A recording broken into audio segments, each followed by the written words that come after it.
Hello, listeners. I am so excited to bring you today's interview. I have a guest on the show that talks about all the things that we need to learn and know and practice to live a life we love. If you are someone who sometimes feels like they could be labeled as a perfectionist, or maybe sometimes feels burnt out, or sometimes, feels stressed like all of us. Or guilt or shame, or like we're not doing enough, or we're not good enough, a good enough mom, a good enough wife, a good enough woman, like all of that, this episode is for you. Listen in. Dr. Ann Welsh is on the show. She is a clinical psychologist, an executive coach, and consultant. Dr. Welsh began her career at Harvard before opening her own practice with a focus on supporting women in all their roles at work and at home. She is a mother of four and draws on her experience, her research career, and her 15 years in practice to help women feel less alone, more connected to themselves, their values, and more empowered to make their choices.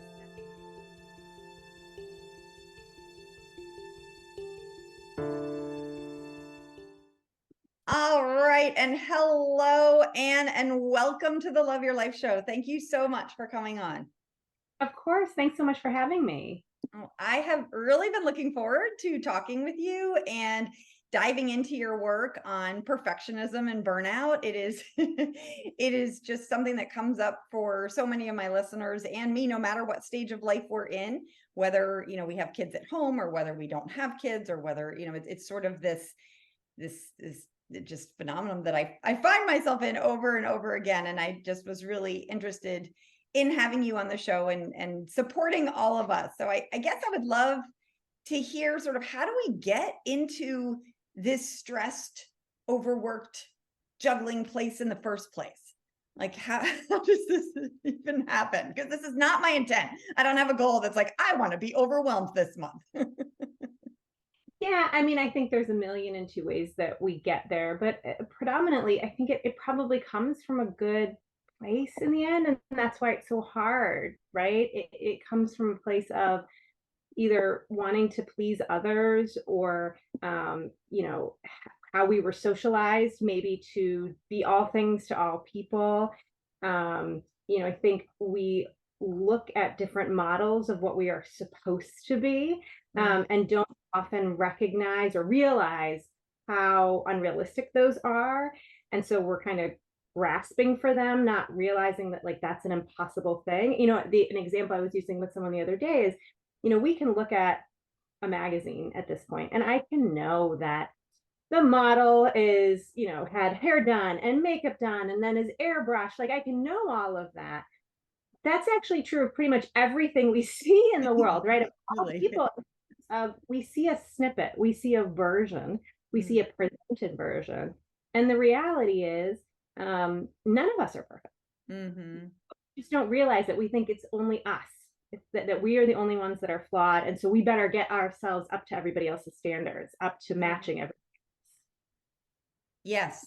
Yes. And then tie in how, like, we see that and we want to be that, but then we also have sort of this programming that you sort of touched on in that, like, in order for us to be valuable or worthy, we better be that. Like, it's not just sort of us, like with a new, like, oh, I think I'm going to organize my house. It's like, if your house isn't organized, you are, like, worthless, or, whatever our brain is telling us. Yeah, totally. Really Right? messed up. It's a version of the guilt and shame thing, right? So guilt is when we feel bad that we had a behavior that maybe isn't aligned or we don't feel very good about, whereas shame is kind of ballooning that behavior into our whole selves. So if I, lose it with my kids and yell at them, I could either say, I'm a good mom who had a hard time and I'm not proud of that moment, or I could say, I'm a bad mom, right? That second is the big shame response. But I think we do that all the time, right? Like you said, my house is a mess. I'm a horrible housekeeper. No one should ever see my house because it's a disaster, right? We kind of make it into our whole selves rather than recognizing this is just one piece. Yeah. Yeah. So where do you think that comes from, or why do you think we're doing this? I think for women in particular, there's a lot of socialization around being good, rewarded for it from a pretty early age, to follow the rules. Women also have a somewhat of a genetic tendency to be more worriers, to get Mm, concerned about things in the face of stress rather than warriors, right? To fight it off. yeah. So I think there's this also, it kind of mixes this predisposition along with the socialization so that we tend to kind of fret about things Mm, and try to make them perfect. Try to put on a good show, try to please everybody. And essentially, that's what we're being told to do the whole of our lives. yes. Yeah. And I mean, I know that's sort of me, and I still have to, I'm 52 now, and one of my practices is to sort of every day draw like this, it's an imaginary, but it's an enough line. Like, what is enough for today, Susie? Like, okay, if you do these two things, that's enough. Like, you don't need to do the 412 things. These two are enough. That can be really helpful for me. Um, well, I've heard you say that we're sort of playing a rigged game from the beginning. And could you speak a little more about what you mean about that? Yeah, well, I think this is exactly what we're talking about here, right? That we can't win. Essentially to your point of enoughness, it's never going to be enough. Mm, There will always be somebody else that is more successful than you, that is smarter than you, that is whatever more than you. mm, Um, and I started playing with this idea of the ambitious identity paradox, this idea that we're reaching for things just because they're the next step on the ladder, or the thing we think we're supposed to want, the thing we think that is going to make us happy or feel mm, fulfilled or feel like we're finally enough. And mm, in reality, the more we reach for these external things, these shoulds, the farther and farther we're getting from what we actually want, from the things that will actually make us feel fulfilled, that will actually make us happy. And we get kind of stuck, right? Because we don't know how to stop. mhm. Oh, for sure. It's that like, I'll be happy when. That is, Yeah. yeah. I mean, that's almost what our whole culture is built on. This like, oh, if you get the new jeans, you'll be happy. And then, if you go to college, then you'll be happy. Or if you get the new countertop, you'll be happy. And then you get to a certain point where you're like, wait a minute, this isn't working. Or maybe we need more and more and more. And then we're stuck in this pool of clutter, wondering why we feel so empty inside. Yeah, and I think it happens with stuff and with like achievements. I think one of the really common things I hear from women in my office is this sense of, I got I got this promotion, I got this new job, I had Mhm. kids, I accessed this next level, if you will, and because I thought it was going to be the thing that would finally make me happy, and I'm either miserable, I'm overwhelmed, I feel like I'm failing, right? It didn't Mm, fix anything. And now what? yeah. Reach for the next, if I made it to manager, now do I have to go for CEO, and then I'll be happy? And I think what brings people into my office is usually the sense of, I know that's not the answer, but I don't know what this is. Yeah. Yeah. So how do you help them? How would you like, what would a beginner step be if a listener is feeling very aligned with what you're saying? Yeah, yeah. I think the first step is to just start challenging some of those shoulds, right? And asking yourself, where did I get these messages? I know we kind of talked, generally about society and socialization, but was there a parent that modeled some of this for me, or a grandparent or a teacher? Is there social media I'm consuming that's modeling some of this for me? Mm, Are there thoughts I have about what makes a good woman, or have I seen the opposite? Am I, essentially overcorrecting where, I don't know, my mom stayed home and she was unhappy, so I decided I needed to pursue a career full force to avoid that, right? mm, Because once we start to get a sense of our own narratives and like why these shoulds are showing up, it becomes a little easier to recognize and externalize those voices, right? To separate those other voices from what our own kind of inner knowing is. mm, Then once we've started to challenge it, we get to start asking ourselves, okay, what's underneath all of this? Where's that self? Where's that voice? It's in there. We may have mm. dealt with it over the years, right? Or kind of turned a blind eye to it. And so you start tuning in, what do I want? What are my values? And then you can start making choices that are aligned with that. And those feel a lot better usually. Yes. Yes. I love how you mentioned values, because that really is I find that's, the key when I'm working with people too, is sort of looking at their schedule and seeing, are there things there that are aligning with their values, or are there things there that are someone else's values that are put on your schedule that can really lead to quite the empty feeling, um, which is fascinating. So you spoke of some of the struggles that women have, that you hear women talk about in your office. What are some other, like, so we have this importance of knowing ourselves and our values, and then I guess I was trying to think of, like, so then how do we move into aligning with our values, not doing everything, especially if we've been taught that to do everything means that we're lovable and worthy and all of that. How do we then start to move in and decide, like, almost like which ball to drop? Like, we're juggling all these balls, like which one do we drop? Like, are there any that we can drop? Yeah, so I always like to kind of remind folks that there are glass balls and rubber balls. We are juggling a bunch, I and love some it. of them are glass, and those are maybe, they're going to differ person to person. Maybe they are my kids, or they're my health, or they're my aging parents that I'm caring for, or some piece at work that feels vital, right? These are the ones that you hold on to pretty tightly. And if you have to put them down, you kind of give them to someone else to steward for a time, right? You make sure there's someone else kind of Oh, I holding like them. that.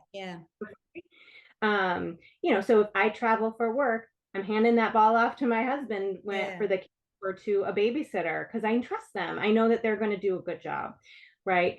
The rest of them, most of the stuff that we stress about is actually those rubber balls. And Mm-hmm. if you drop them, they're going to be fine. If Mm, you intentionally put them down, they don't need another person to store them, yeah. right? Those things like the house being cleaned, the laundry, right? But also some of the work tasks that we take on. Some of them are busy work. Some of them are things that are not that important. Mhm. Um, and I'm not saying you give up those tasks forever. I'm advocating that if sometimes they slip, if sometimes you drop them, if sometimes you put them down, everything's going to be okay. They're going to be right there for you to pick up again Mm, when you're ready. Because stuff is going to come at you. Extra balls are going to get thrown your way that you're going to have to temporarily juggle, or those last ones are maybe going to get real heavy because something bad is mhm. going on or extra stressful. And when that happens, if you're if you're able to recognize, I can put these extra ones down, I can kind Mm. of let them just fall and roll away and Yeah, still go out, here then they you're not go. yourself for it, which Mm. to the stress. Yeah. Well, one thing that you're speaking of that I know, I do now, but I didn't so much in the past, is that we need an opportunity to reflect on the life we're living. Like, I used to, and still can get caught in this, so I'm not trying to be this like holier than thou person then, but I used to be very much like a human robot. Like, my head was down and I was like, do the laundry, clean the house, do the work task, and just go, go, go, go. And then at the end of the day, be like, okay, I'm breathing. Versus what you're speaking to is this, like, pause and looking at, are the things I'm doing, certainly if they're work tasks, is there any return on this? Like, what is the point of me, me as a coach? Like, what's the point of me posting every day on social media? Like, am I actually getting more podcast listeners, or is it just, sort of a waste of time? Or is it connecting with you? Whatever, like, looking at that, but sort of lifting our head up off, out of the like, it's almost like the Matrix. Like, we're in it and we're just racing and coming up and being like, well, wait, what? Like, I'm telling myself I need to, do the laundry every day. Do I? Or is there someone else in my house who maybe could do it? Or, yeah, how do you start people with that? With sort of that, like, awareness, or looking, or like, scratch. Okay, halt. I think that the starting place is to recognize that it doesn't have to be a big step, right? I mean, Oh, I love great. that. If you want to take an hour a day to do this, wonderful. If you Mm, have with to take a bunch of time, certainly getting coaching is a great way to kind of carve mm, out intentionally, but it could be as short as 5 minutes a day, right? That kind of mindful presence is a muscle that we can build, and even as little as 3 minutes a day, there's good data that suggests that actually changes brain activity with mindfulness, right? And so it's the same thing here. If you can take 3 minutes a day to carve out for yourself to begin checking in with what do I want Mm, or what do I need, that's a practice that will build on itself. And the mhm. more you do it, the easier it becomes. And the more you're able to access that inner voice that will, those answers will come to you more quickly. And so Yeah, even, I love that. Well, oh, and I just want to highlight two things to the listeners that you just said. Like one, that coaching could be a container where you do this, like where you have sort of an hour guaranteed where you're going to reflect on like, okay, what do we do with our life? I know sometimes in my sessions, people are like, I can't believe that we talked about the dishes for half an hour. I'm like, and that is like that half hour is going to multiply into like 300 hours of ease for you. You know, it's this like that stopping for that moment. Also, to your point, the 3 minutes, that could be just in the morning, pausing 3 minutes. What do I need? What do I want? Looking at the day and moving into your day with intention is going to feel a whole lot better than moving into your day just sort of that robotic pants on fire place. which then I like to couple that sort of morning practice with an evening practice of like reflection on, in a kind way, like, okay, so how did today go? Like you started today with this intention that you were going to, do the laundry and maybe call your friend, and you ended the day and you didn't do any of the laundry and you got sidetracked, like let's look at what's going on there. So I like sort of those bookends, and to your point that it can be so simple.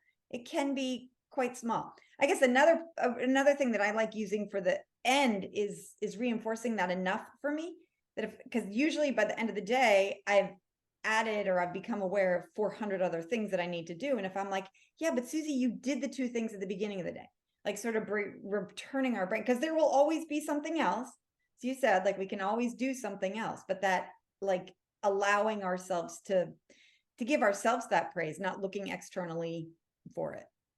yeah, yeah. I mean, I think there's the only reward for finishing your to-do list is getting another to-do list, right? As Sure. humans in the world in which we live, there's never an end to it. And so we have to just be okay with that, right? You've got to learn to tolerate that or you'll drive yourself crazy. Mm, So to your point, if my goals at the beginning of the day are to get these three things done, and I've even really been intentional about how I'm going to do that, and that these feel like really reasonable goals, it's very understandable that my day could go sideways, right? yeah. Unexpected things come up, or something else I remember that I'd forgotten to do actually takes priority. And then I get to the end of the day and haven't done those three things. Mm, That's okay, right? That's where self compassion comes in. And we say, you're a good person who was trying to do a lot. Things came up that you didn't expect, and you were able to manage those. Good mm, job. You can get yeah. to these things tomorrow. Hmm. Yeah, and this is I love what you're saying, and it's so deep, like this self-compassion for ourselves at the end of the day when other things are coming up, whether we did it or not, but also that, whether listeners have family at home or whatever, it's just sort of trying to stay in our mindful, non-reactionary place. If things did happen, like say our kid came home and had a fit for 2 hours about a bio test that they passed, just sort of that memory that like these moments will pass.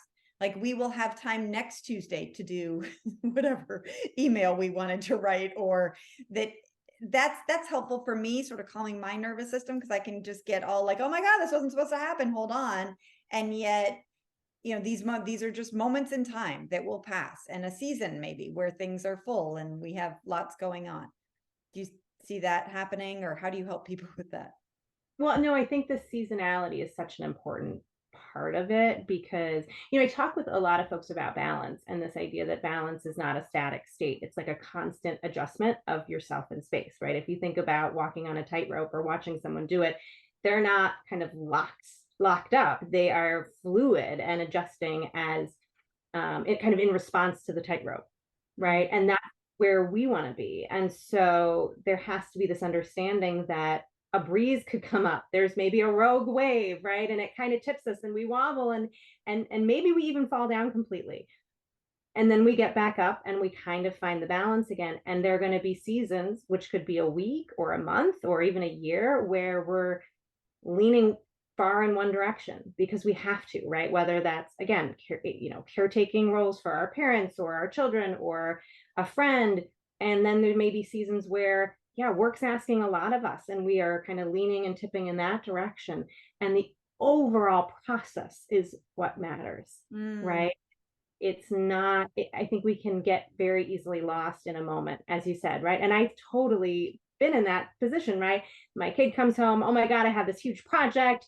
I didn't, my teacher's so mean and I didn't know it was due. And my reaction at first might be like, I don't have time for this. yeah, right. Right. And so I've got to regulate that internally of, okay, we're going to make time for this so that I can help them figure out what they need to do. But I Mm, think that the reaction of this is so hard and it's going to be this hard forever and I'm never going to feel better is a really human response. for sure. It's hard to get that perspective of this is going to feel really hard right now and then it's going to be over. Yeah, it's gonna feel really hard right now if someone's struggling with something, or like it just feels really hard in my nervous system, and just remembering that's where meditation has helped to me, like sort of slowing it down so I can take a breath before I'm like, "No, I don't have time." That piece of it. But what I also like, and I guess age gives us this because we can sort of look back and be like, "Oh, that did go fast," even though in the moment it's feeling intense. But this, idea that these moments, like our kids being home, I had 5 sons, so the house would be messy, there'd be smelly cleats, and but this idea that, like, okay, maybe I see that picture in the magazine of the organized bins and the organized, and I could do that in 5 years. But Right. right now, do I want to argue with my kids every single moment to, I don't know, put some weird odor thing in their shoes? No, I don't. So this shall pass. Or their room, yeah, their room is a mess. Let me close the door. It's not worth, my connection with my son. At some point, I bet I could make that room into a guest room, it's and that's down the road. I really appreciate that sort of seasonality of that this will pass, and sort of what will I focus on. I guess this comes back to your work on intention and mindfulness again, because if we can be mindful and even say to ourselves, like, yeah, this is hard right now, it's hard to see the clutter or the disarray, or and this is not going to last forever. We have pros and cons of lives. Yeah, well, I think that's that both and, right? It Mm, is hard and maybe I'm gonna miss it and yeah. it's hard and it's the right choice for me right now, right? I mean, I think I'm in the same boat, obviously my Yeah. kids are younger, but we've got 6 people living in 1,600 square feet. It's a tight fit and it's always kind of messy. It's gonna always be kind of messy until Yeah. these move out. There's no, if I Hmm. were that, I'd be stressed all the time. So I Yeah. just embrace it and kind of embrace an attitude of if this bothers someone, then maybe they're not someone that needs to be in my house, right? Right. Right. Actually, and I can hold that and know that my preference would be for it not to look this way, and I'm okay with it being like this for now. Yeah.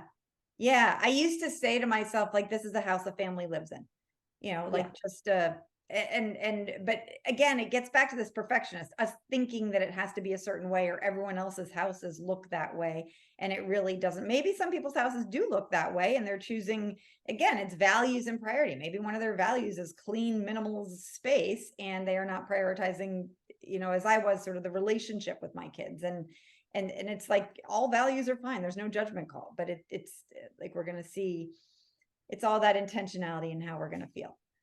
yeah, yeah. And I think when you know your values, right, and you can Mhm. name them, then making those choices does get easier and setting boundaries and saying no, right? You can move from a feeling of kind of constant guilt and questioning of am I doing Mm, the thing or I must be doing the wrong thing because most mm, decisions someone out in the world is going to argue the exact opposite, right? for And you sure. can go to a place of instead of I feel guilty that I have a dirty house or I feel guilty that I missed my kid's soccer game for work, you can say I'm making the choice to have a kind of messy house because I don't want to fight with my kids over it. Or I'm Mm, making the choice to go to this work function rather than the soccer game because this work function is really important to me and it makes me feel like an adult. And there will be other soccer games, right? That I'm mhm. choosing this for a reason. Yeah, I don't, I need to, like, push a pause right there for all listeners to really pay attention to what she just did. She changed her words, or, what we talk about, her thoughts, instead of like, oh, I feel bad because I'm not at the work meeting, or I'm not.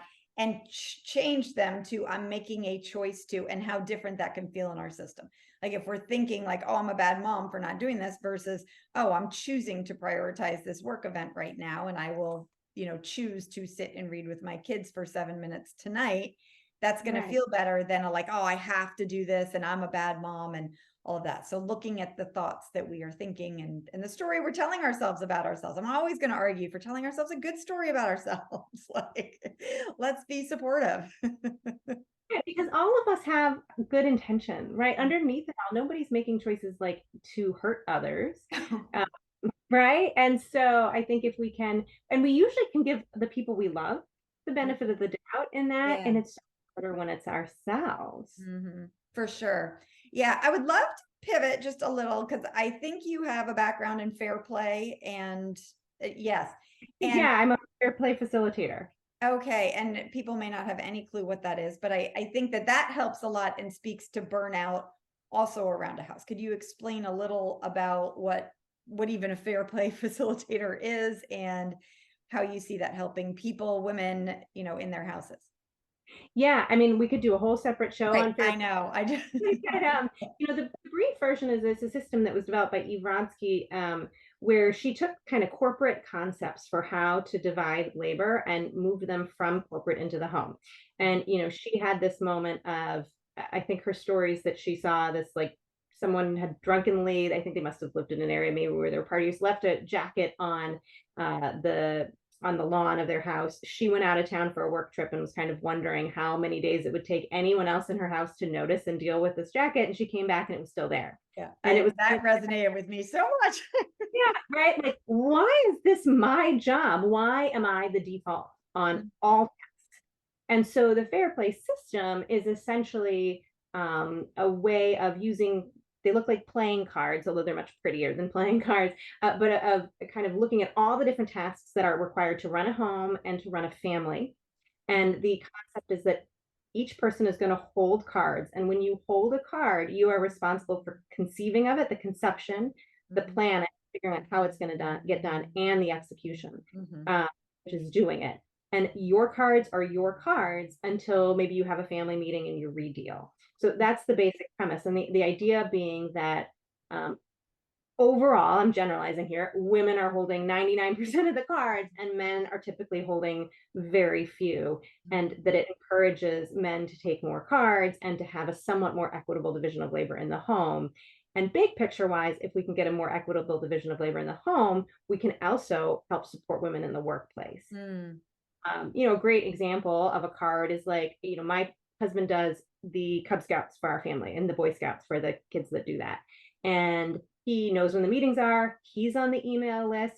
He has to deal with their uniforms. He has to get the badges on, right? Like he does the whole thing. And in him just taking that one card, many, many years ago, he got a lot of awareness of, extracurriculars aren't just taking the kid to the thing. It's taking thing. It's planning what day of the week it is. It's signing them up. It's fielding 102 emails, right? Right. Thinking, will they have a snack after school before they do the event? Right. All of it. Yeah.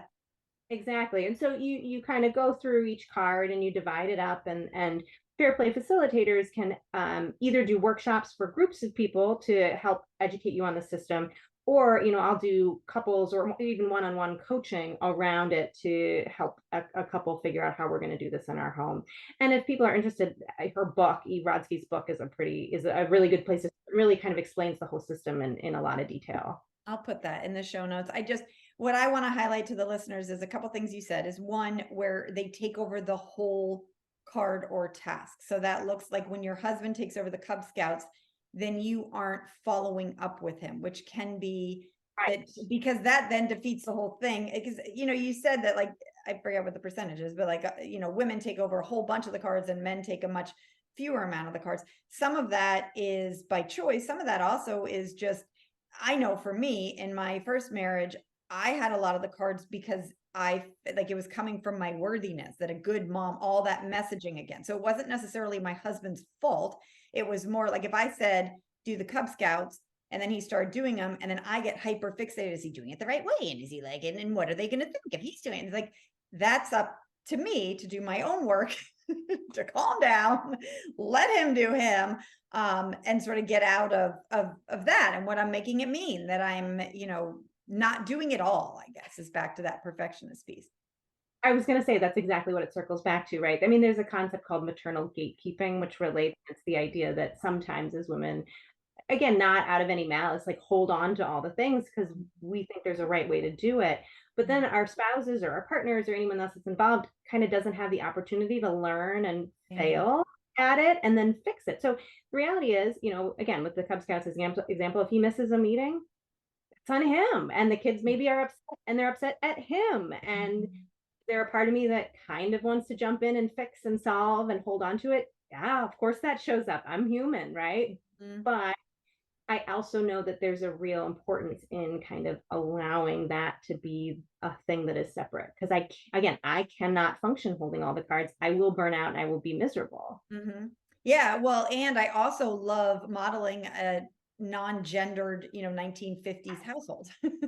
Certainly when I have all sons, I'm like, let's just flip out of this. So I guess for listeners listening, I will put the links in the show notes, but one thing I would encourage them to do is just pick something small, maybe the email from your second graders, you know, class or some even like a birthday party. Just practice turning something over and what I want listeners to hear is that it's not just going to be like, okay, there it's done, perfect, because we've been living in this model where maybe saying to a spouse, can you take over the birthday party? We've been doing it for how many years? We have lots of experience. Them doing it, they might actually just think, okay, I'm going to drive the child, drop them off at the party and come home. And then the kid is, doesn't have the swimsuit that they were supposed to have, and they don't even have a birthday party, that we have to step out in that discomfort, like stay out of it and let them, as you said, like if a kid is complaining about the Cub Scouts, I found that they would sometimes come to me and be like, Dad didn't do this. And I'm Yep. like, go talk to Dad. Like it's a sort of redirection and relearning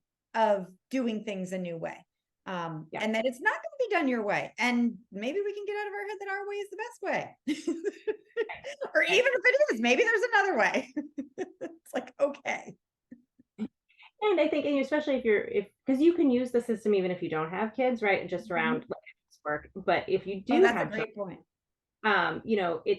it's so nice to watch that relationship that forms between your kids and your spouse to when Mm. you allow them in and they're forced to help and figure it out, right?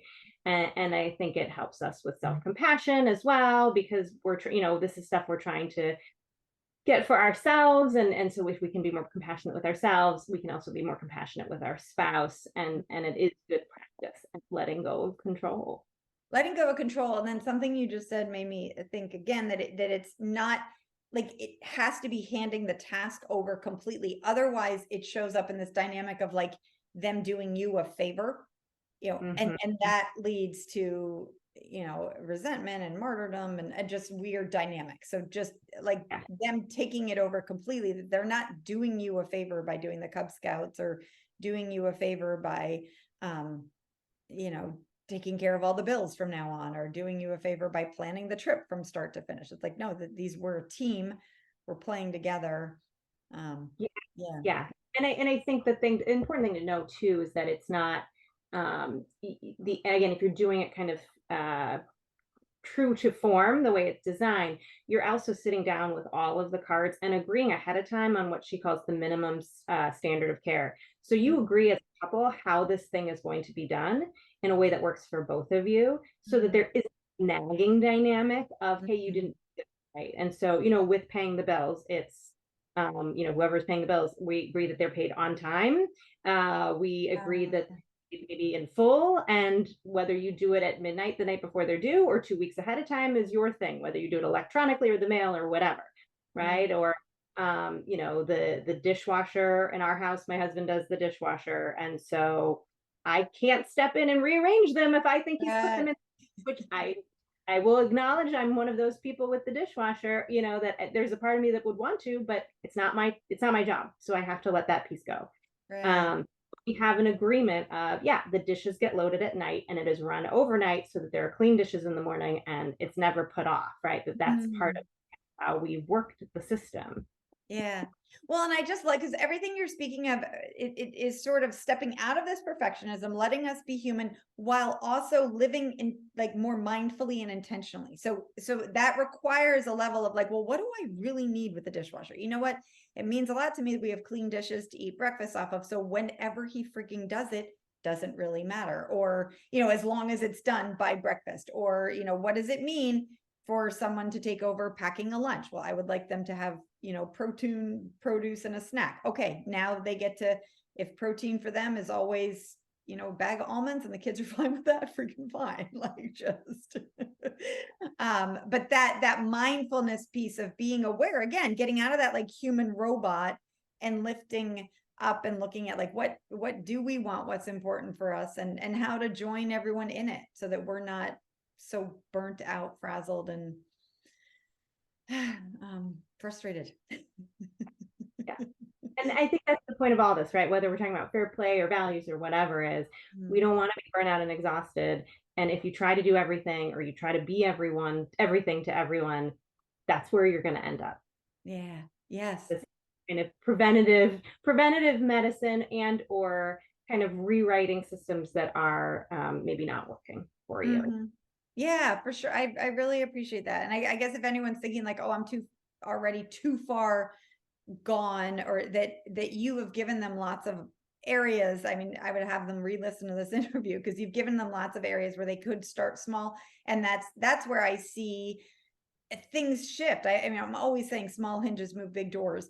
And it like really our brain might tell us, oh, it'll never work, or it's too little, or it's too late, or it's too, I've been married to him for 32 years, or whatever our brain is telling us. And the reality is it's not. People can change all the time, and we can change dynamics all the time. Yeah, completely. And once you start acting in a different way, right, your brain doesn't like cognitive dissonance. It wants to believe and act in the same way. So it is going to shift some of those thoughts and those belief systems to line up with your behaviors if you're kind of holding consistent in those behaviors. So even if this feels like I'm faking that, what you're Yeah. doing way, Yeah. it's going to start shifting into your thoughts and your feelings as well. For sure. Oh, thank you so much. Okay. And so I guess in that, when you're feeling this cognitive dissonance, or when you're trying to act as if it is it is super helpful to have support. So I just want listeners to be able to find you. I will put links in show notes, but is there anywhere where you hang out? Where should I direct listeners? Yeah, wonderful. I mean, they can definitely just go to my website, which is www.drannwelsh.com. But I'm on Instagram. It's at dr.welsh.coaching.